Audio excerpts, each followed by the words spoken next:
ज्ञान the treasure में आपका स्वागत है।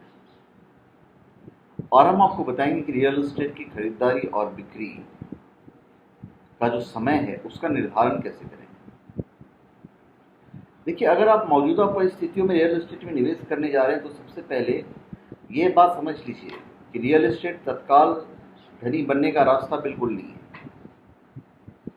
इसमें फ़ायदा तब है जब किसी संपत्ति में कम से कम 4 से 5 सालों के लिए निवेश किया जाए।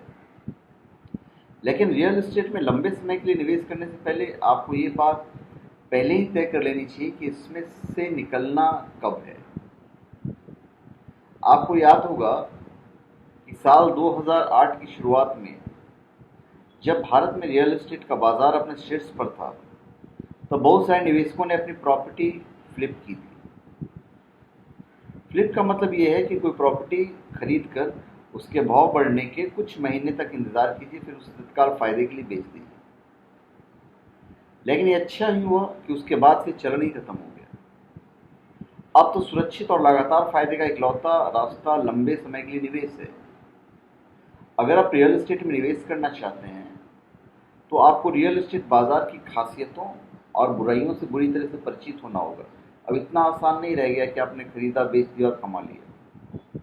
साथ ही यह भी जानना होगा कि फायदे का सबसे उपयुक्त समय कब आता है ताकि प्रॉपर्टी बेचकर मुनाफा कमाया जा सके।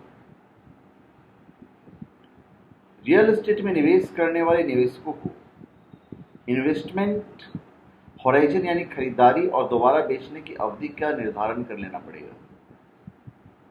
दोबारा बिक्री के समय टैक्स का क्या प्रभाव पड़ेगा, इस बारे में विस्तृत विश्लेषण करना जरूरी है। लीगल फीस और दलाली जैसे खर्चों का भी पहले से आकलन करके चलना पड़ेगा कि आपने कितना दिया था और अब आपको कितना देना है। समय से पहले लोन चुकाने पर प्री पेमेंट पेनल्टी और स्टैंप ड्यूटी का खरीदार पर क्या असर पड़ेगा, इसे भी समझना पड़ेगा। प्रॉपर्टी खरीदने वाले को इस बात का भी आकलन करना चाहिए कि प्रॉपर्टी की दोबारा बिक्री करने से पहले इसकी साज सज्जा या विस्तार कराना फायदेमंद होगा या उसे जैसा है वैसा ही स्थिति में बेच देना ठीक रहेगा। निवेश की अनुमानित अवधि तक संभावित रेंटल इनकम और प्रॉपर्टी की बिक्री से प्राप्त होने वाली रकम का भी अनुमान लगाना पड़ेगा। टाइमिंग चाहे जो भी हो, प्रॉपर्टी खरीदने वाले को सर्वोच्च गुणवत्ता वाली संपत्ति आधार पर हमेशा फोकस करना चाहिए। इसका मतलब यह है कि बिल्डिंग की खासियत और गुणवत्ता, उसकी लोकेशन और इंफ्रास्ट्रक्चर पर ज़्यादा ध्यान देना पड़ेगा। और सबसे बड़ी बात क्या है कि आपको जल्दबाजी में कोई निर्णय नहीं लेना है। आज जो परिस्थितियाँ बड़ी चुनौतीपूर्ण है, कब क्या रूल पास हो जाएगा आपको नहीं पता है। आज की तारीख में बाजार के चुनौतीपूर्ण परिस्थितियों में हड़बड़ा कर जितनी जल्दी हो सके उतनी जल्दी प्रॉपर्टी को बेचना एक गलत रणनीति होगी। दरअसल ये जानना भी महत्वपूर्ण है कि वर्तमान रियल एस्टेट के चक्कर में बाजार आखिर स्थिर कब होगा।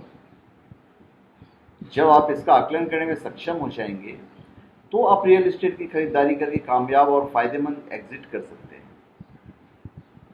यह ध्यान रखें कि सभी उद्योगों का एक चक्र होता है, कारोबार हो या डेमोग्राफिक चक्र, ये दोनों पर लागू होता है। ठीक इसी तरह से रियल एस्टेट का भी एक चक्र होता है।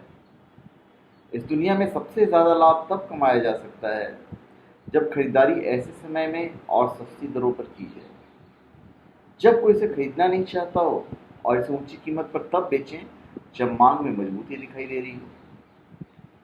तो धन्यवाद। आप हमारे चैनल पे सब्सक्राइब करें और अपने कमेंट दीजिए। धन्यवाद।